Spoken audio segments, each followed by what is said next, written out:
கர்த்தருக்கு ஸ்தோத்திரம். கர்த்தராகிய இயேசு கிறிஸ்துவின் இன்ப நாமத்தில் இனிய வாழ்த்துக்கள். இன்றைய தியானத்திற்காக ஜெபித்த பொழுது தேவன் தந்த வசனம் சங்கீதங்களின் புஸ்தகம் 95 சங்கீதம் 6 வசனம். நம்மை உண்டாக்கின கர்த்தருக்கு முன்பாக நாம் பணிந்து குனிந்து முழங்காற்படியிட கடவோம், வாருங்கள்.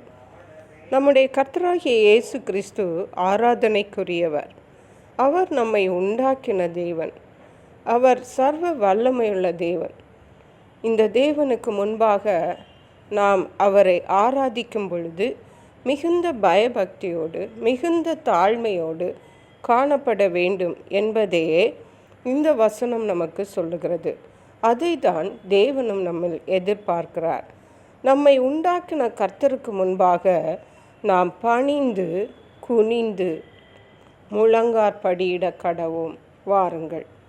எவ்வளவு பெரிய ஒரு தாழ்மையை தேவன் எதிர்பார்க்கிறார். நாம் ஆலயத்திற்கு செல்லும் பொழுது நாம் நம்முடைய வசதிகளின்படி, நம்முடைய நாகரிகங்களின்படி, நம்முடைய வசதிக்கேற்ப நாம் தேவனை தொழுது கொள்ளுகிறோம். ஆனால் உண்மையிலேயே பார்த்தோம் என்றால் நாம் தேவனுக்கு முன்பாக ஒன்றுமே இல்லை. அவர் நம்மை மண்ணென்று நினைவு கூறுகிறார். ஏனென்றால் அவர் மண்ணிலிருந்து தான் நம்மை படைத்தார். அவர் நம்மை எப்படி பார்ப்பார்? நம்மை படைத்த குயவன் அவர்தான். நாம் அவருக்கு முன்பாக போய் நிற்கும் பொழுது அவர் நம்மை எப்படி பார்ப்பார் என்று சற்று சிந்தித்து பாருங்கள். அவர் நம்மை மண் என்று நினைவு கூறுகிறார். இந்த பெரிய தேவனுக்கு நாம் ஆராதனை செய்யும் பொழுது நிச்சயமாகவே நாம் நம்மை தாழ்த்தி நாம் ஒன்றுமில்லை, அவருக்கு முன்பாக நாம் ஒன்றுமில்லை என்ற மிகுந்த மனத்தாழ்மையோடு தேவனை ஆராதிக்கிறவர்களாக காணப்பட வேண்டும். அடுத்த வசனம் சொல்லுகிறது, அவர் நம்முடைய தேவன், நாம் அவர் மேய்ச்சலின் ஜனங்களும் அவர் கைக்குள்ளான ஆடுகளுமாமே.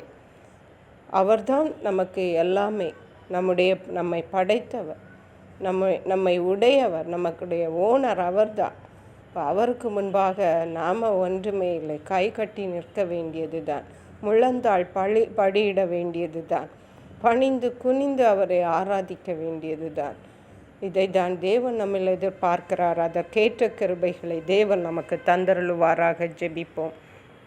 எங்களை கிருபையை நேசித்து பாதுகாத்து வழி நடத்துகிற எங்கள் அன்பின் தகப்பனே, ஆசீர்வதிக்கப்பட்ட இந்த நல்ல நாளுக்காக நன்றி. இந்த ஓய்வு நாளிலும் நாங்கள் கர்த்தருடைய சமூகத்தில் வந்து எங்களை தாழ்த்தி உமக்கு முன்பாக நாங்கள் ஒன்றுமில்லை என்பதை நாங்கள் பிரதிபலிக்க கர்த்தர் எங்களுக்கு உதவி செய்யுங்க. எங்களை மண்ணென்று நினைவு கூறுகிற தேவன் நீர். தேவனுக்கு பிரியமான ஆராதனை செய்ய, கர்த்தருக்கு பயந்து முழந்தாற்படியிட்டு ஆராதனை செய்ய கர்த்தர் உதவி செய்யுங்க. நன்றி பரிசுத்த ஆவியானவரே. துதி கன மகிமை மக்கே செலுத்துகிறோம். மீட்பர் இரட்சகருமாகிய இயேசு கிறிஸ்துவின் நாமத்தில் ஜெபிக்கிறோம் எங்கள் அன்புள்ள பரமபிதாவே. ஆமென். God bless you.